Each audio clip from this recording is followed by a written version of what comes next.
जय हिंद मेरे प्यारे दोस्तों। आज है 4 अक्टूबर 2024 और आज के जितने भी महत्वपूर्ण करंट अफेयर्स होंगी और स्टैटिक जीके होंगी वो सभी हम इस वीडियो में डिस्कस करेंगे।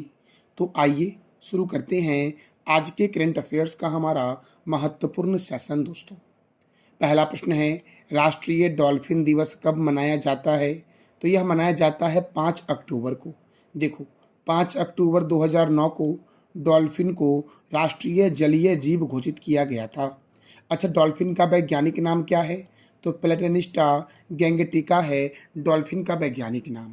और राष्ट्रीय डॉल्फिन दिवस कब मनाया जाता है? तो 5 अक्टूबर को मनाया जाता है। देखो दोस्तों, अंतर्राष्ट्रीय वृद्धजन दिवस 1 अक्टूबर को मनाया गया। विश्व शाकाहारी दिवस 1 अक्टूबर, अंतर्राष्ट्रीय कॉफी दिवस 1 अक्टूबर, अंतर्राष्ट्रीय अहिंसा दिवस 2 अक्टूबर को मनाया गया। विश्व आवास दिवस 2 अक्टूबर को मनाया गया। विश्व प्रकृति दिवस कब मनाया गया? तो 3 अक्टूबर को मनाया गया विश्व प्रकृति दिवस, मेरे प्यारे लाल एवं लालियों। दोस्तों, हमारा अगला प्रश्न है, कौन सा देश खो खो विश्व कप 2025 की मेजबानी करेगा? कौन सा देश खो खो विश्व कप 2025 की मेजबानी करेगा? तो अपना प्यारा देश भारत पहली बार खो खो विश्व कप की मेजबानी करेगा और 2025 वाला खो खो विश्व कप की मेजबानी अपना देश प्यारा भारत करेगा, जिसमें कुल 24 देश शामिल होंगी, 16 पुरुष टीमें शामिल होगी और 16 महिला टीमें शामिल होगी इस खो खो विश्व कप 2025 में, जिसका आयोजन कहाँ पर होगा? तो भारत में होगा। अब देखो, कुछ महत्वपूर्ण खेल है, उसके खिलाड़ियों को देख लेते हैं। एक पक्ष में कितने खिलाड़ी होते हैं, ये दोस्तों एग्जाम में आता है। तो देखो, बेसबॉल में होते हैं 9 खिलाड़ी, रग्बी फुटबॉल में होते हैं 15 खिलाड़ी, पोलो में 4 खिलाड़ी होते हैं, वाटर पोलो में 7 खिलाड़ी होते हैं, खो खो में 9 खिलाड़ी होते हैं, खो खो और बेसबॉल में 9 खिलाड़ी होते हैं, कबड्डी में 7 खिलाड़ी होते हैं। देखो, वाटर पोलो कबड्डी में 7 खिलाड़ी होते हैं, हॉकी फुटबॉल और क्रिकेट में 11 खिलाड़ी होते हैं, नेटबॉल में 7 खिलाड़ी होते हैं। अच्छा, और कौन से खेल में 7 खिलाड़ी होते हैं? तो वाटर पोलो में और कबड्डी में। वॉलीबॉल में 6 खिलाड़ी होते हैं, बास्केटबॉल में 5 खिलाड़ी होते हैं और जिम्नास्टिक में 8 खिलाड़ी होते हैं, मेरे प्यारे लाल एवं लालियों। तो फिर से एक बार रिपीट कर लेते हैं। बेसबॉल में कितने खिलाड़ी होते हैं? 9। रग्बी फुटबॉल में कितने होते हैं? 15। पोलो में कितने होते हैं? 4। वाटर पोलो में कितने होते हैं? 7।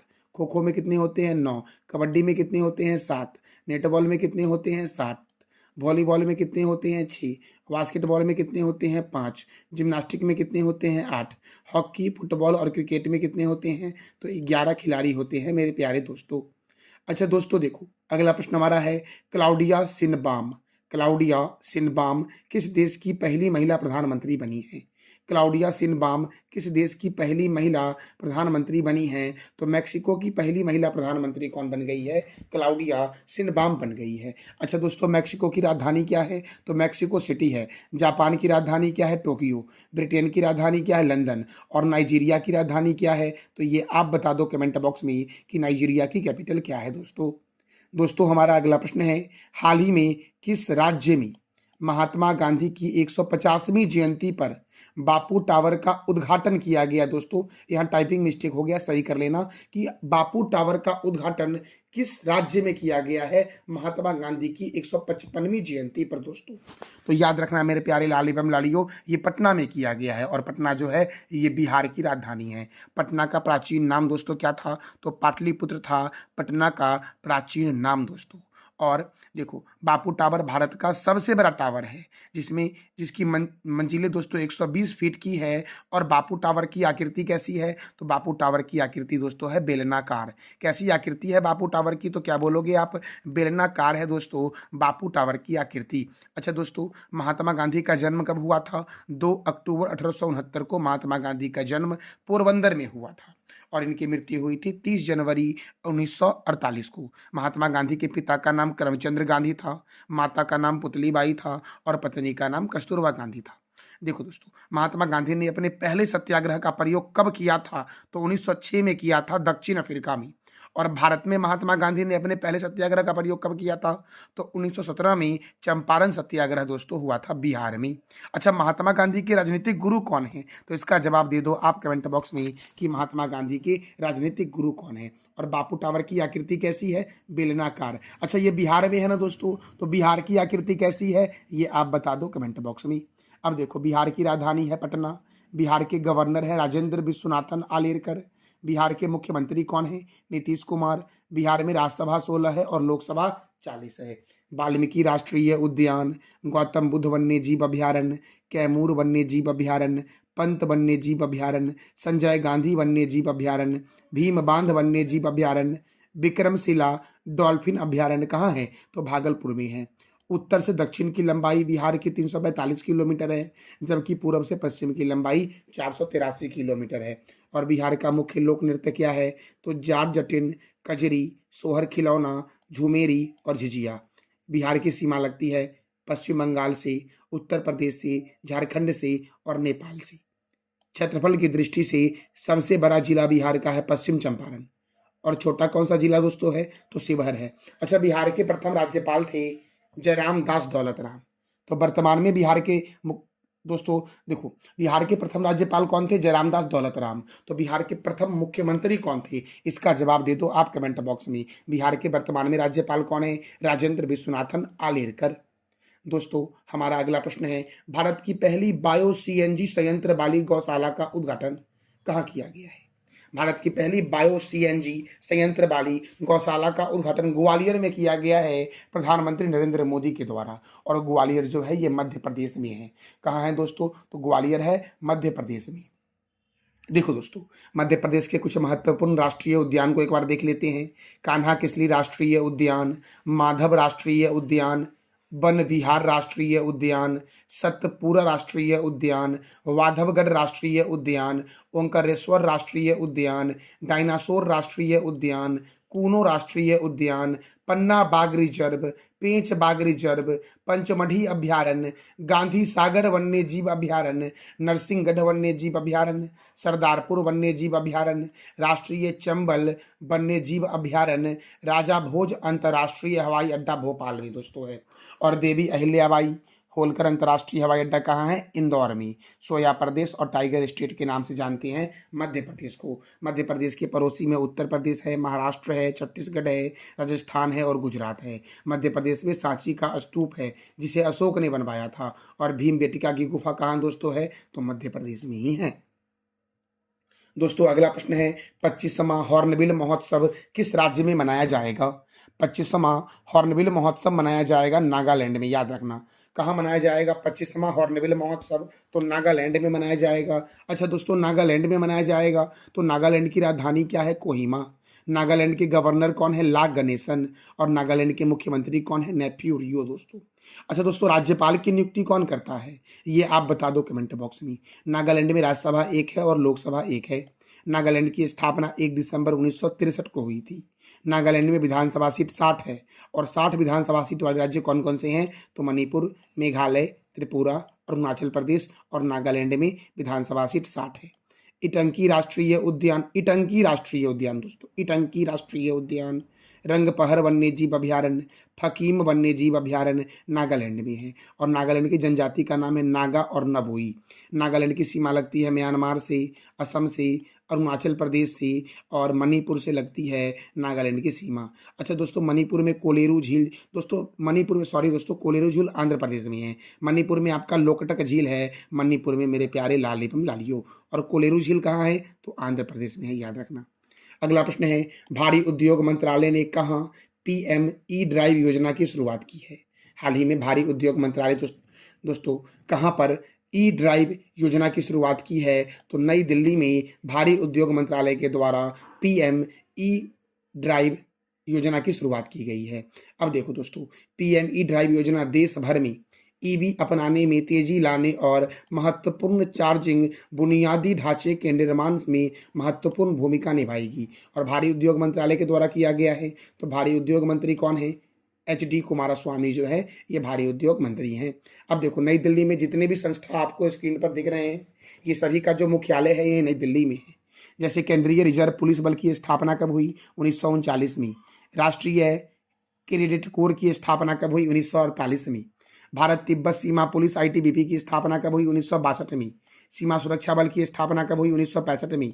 राष्ट्रीय सुरक्षा गार्ड की स्थापना कब हुई? 1984 में।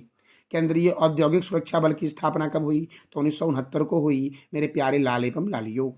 अगला प्रश्न है, हाल ही में प्रधानमंत्री नरेंद्र मोदी ने किस राज्य में वर्चुअल 4 बायोगैस इकाई का उद्घाटन किया है? ये 4 बायोगैस का उद्घाटन किया जाएगा, ये असम में किया गया है प्रधानमंत्री नरेंद्र मोदी के द्वारा। और कहाँ कहाँ पर? तो गुवाहाटी में, जोरहट में, शिवसागर में और तिनसुकिया में दोस्तों। कहाँ कहाँ पर? तो गुवाहाटी में, जोरहट में, शिवसागर में और तिनसुकिया में दोस्तों। ये चारों जगह जो है ये असम में है। अच्छा, अब असम में किया गया, वर्चुअली किया गया है बायोगैस इकाई का उद्घाटन। तो असम देखो दोस्तों, असम की राजधानी क्या है? दिसपुर। असम के गवर्नर कौन है? लक्ष्मण प्रसाद आचार्य। असम के मुख्यमंत्री कौन है? हेमंत बिस्वा शर्मा। असम में राज्यसभा कितना है? 7 और लोकसभा कितना है? 14। मानस राष्ट्रीय उद्यान, नमेरी राष्ट्रीय उद्यान, राजीव गांधी औरंग राष्ट्रीय उद्यान, जिसका अब नाम हो गया है औरंग राष्ट्रीय उद्यान, चक्रशिला वन्यजीव अभ्यारण्य, नामबोर वन्यजीव अभ्यारण्य, देहिंग पटकाई राष्ट्रीय उद्यान, पोबा वन्यजीव अभ्यारण्य, रायमोना राष्ट्रीय उद्यान असम में है। और काजीरंगा राष्ट्रीय उद्यान दोस्तों कई बार एग्जाम में पूछा गया है, ये कहाँ पर है? तो असम में। और यह एक सींग वाला गेंडा के लिए प्रसिद्ध है। असम का मुख्य लोक नृत्य बिहू है। और असम में दोस्तों सबसे पहला प्राचीन तेल क्षेत्र जो है ये असम का डिगबोई है। असम के प्रमुख झील को देख लो एक बार, हफलौंग झील, चडुम्बी झील, दिघाली पुखरी झील, शिवसागर झील, तमरंगा झील, डिगबोई झील, दीपोर बिल और सोनबिल, ये असम में है। और विश्व का सबसे छोटा नदी द्वीप जो है ये उमानंदा है जो असम में है। अच्छा, विश्व का सबसे बड़ा नदी द्वीप जो दोस्तों है ये भी असम में ही है। उस बड़े नदी द्वीप का नाम बता दो कि इस द्वीप का नाम क्या है।